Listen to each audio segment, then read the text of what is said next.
When Emily was brought into the hospital by ambulance, she was given a yellow wristband. Emily wasn't conscious anymore, so she didn't notice it. Her husband finally arrived after dropping off the kids at his parents', and when he arrived, he saw the yellow wristband Emily had around her wrist. As a general practitioner, he knew exactly what that meant. He called the police immediately.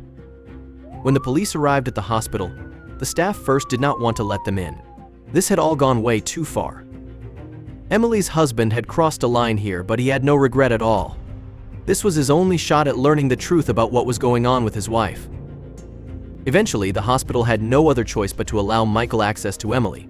When he came into the room, he saw that Emily was still wearing that yellow wristband. He could not believe that doctors would make such a mistake. They were playing with somebody's life here. Luckily, Michael was able to prove to the doctors that they had made an error here, but there was a big fear that he might not have been in time. But why did Emily get a yellow instead of a red wristband? What did this even mean exactly, and why did Michael get the police involved? But before we start, smash the like button, subscribe, and don't forget the notification bell so you never miss any of our upcoming stories. Michael got the call that his wife Emily was transported to the hospital by his neighbor. She was also the one that called the ambulance in the first place when she got the feeling that something strange was going on at their house. And maybe this quick thinking saved Emily's life. The neighbor normally saw Emily at least twice a day when she was walking the dog, but that day she had not seen her once and she got suspicious. There was probably nothing going on, but she still decided to go and ring the doorbell. Maybe she could help Emily out if she was too busy to walk the dog. Or maybe she heard nothing when she rang the doorbell, and that would indicate that she and the dog were out.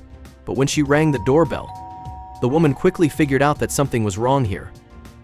When she rang the doorbell, the dog started to bark loudly and jumped against the door. But Emily did not come to the door. Her bad feeling got stronger by the second, and she decided to walk around the house, peeking through the windows. And then she saw it. Emily was on the ground in the kitchen. She was not moving and not reacting to the neighbor banging on the window. The woman quickly called an ambulance, and they were on the scene within minutes. They realized this was clearly an emergency. They broke open the door and immediately got Emily into the ambulance. The neighbor was calling Michael at this point, and the only information the ambulance personnel could give her was that Emily was still alive. And she herself had seen that Emily was given a yellow wristband. Michael had heard enough. He had no idea what could be going on with Emily. She had no history of medical issues, and when he saw her just that morning, she looked completely fine. He was so freaked out that he had not even heard the neighbor mentioning the yellow wristband. When he was called, Michael was actually on his way to pick up their kids and drive them home, but it was clear that they could not go home now. And he did not want to let his children know that there was something going on with Emily. He had to keep a very straight face right now. He picked up the kids from school and actually brought them to his parents. He gave them the excuse that he had to take care of some grown-up business and that they would have to spend the rest of the afternoon and evening at the grandparents'. Luckily, the kids were really happy about this and Michael's mind could go back to Emily. He tried to call ahead to the hospital as well, but all they could tell him was that Emily had arrived there. Apparently, doctors were tending to her at this point, but that was all the receptionist answering the call could tell him. That was not enough information for Michael, but luckily he was almost at the hospital, and then he would have the opportunity to find everything out for himself. At least, that is what he hoped. For some reason, the hospital was not eager at all to let him near Emily. Michael was actually relatively familiar with the hospital, and he hoped that this would help him get around some of the red tape relatives often had to face. He was a general practitioner himself and often had contact with the hospital before transferring patients to them. But was this going to help his case? The hospital did everything very by the book, and that meant you had to sign a lot of documents when wanting to see somebody in critical condition. And Michael desperately wanted to avoid that. But it seems like his familiarity only made things more difficult. When he arrived at the hospital and stated his intention to see his wife, Emily, he was immediately greeted with a lot of reticence. The woman assisting him was already racing for the drawer with all the forms when Michael quickly told her who he was. It stopped the woman in her tracks. She gave Michael a strange look and told him that she had to make a call. It only took about a minute for her to come back.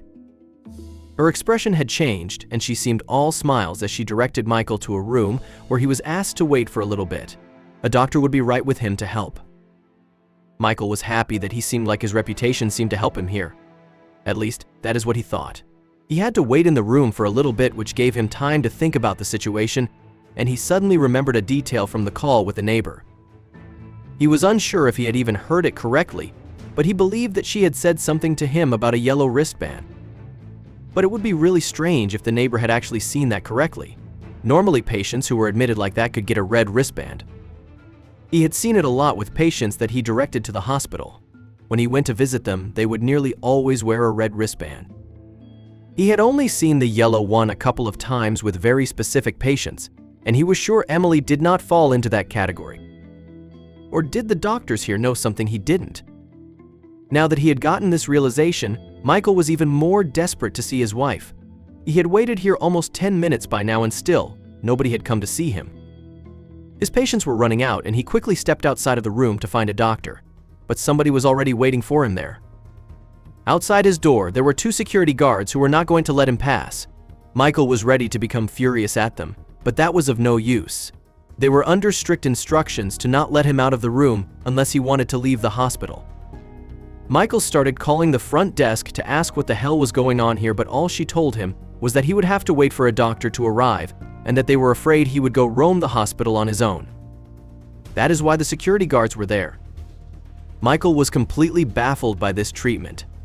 He had been working with this hospital for a long time, but he had never heard of anybody being watched like this.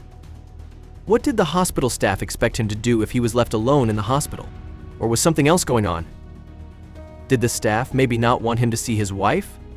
It could be possible that they tried to keep him away from her because she could then see that she was wearing a yellow wristband. And the hospital staff must realize that he knows what that entails.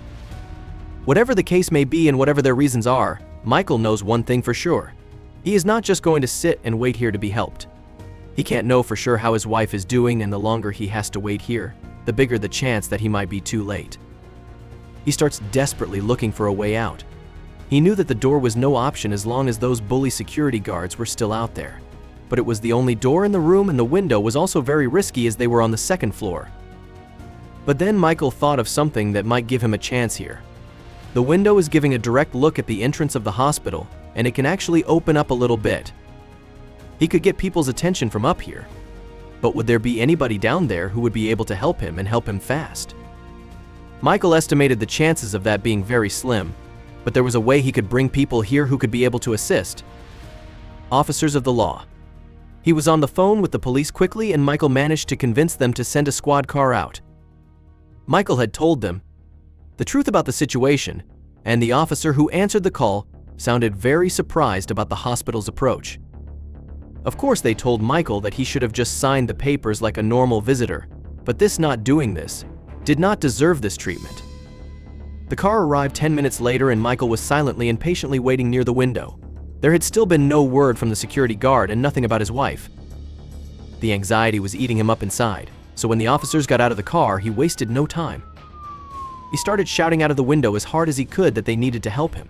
Everybody who was around to hear it looked up in surprise, and within seconds the security guards had stormed in, most likely to shut him up. But then Michael told them about the police. Suddenly they had no power anymore. The need that the police had seen and heard Michael, and they were going to have to answer them. But it was not like they knew anything about the situation, as the security guards were just sent here to make sure Michael did not leave. One of them quickly made a call to most likely the person who had given them the task. After a short conversation, the guards led Michael down to the entrance again. The officers had made their way inside and demanded to speak with him. They had no choice but to comply. While Michael was walking through the hospital halls flanked by guards, he was drawing a lot of attention from staff and patients. These people did not even know yet that there were 2 police officers waiting for him downstairs.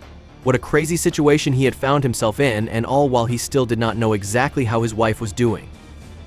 The officers were already talking to somebody that Michael immediately recognized as one of the directors of the hospital and a head doctor that Michael had to deal with by far the most when he directed patients to this hospital.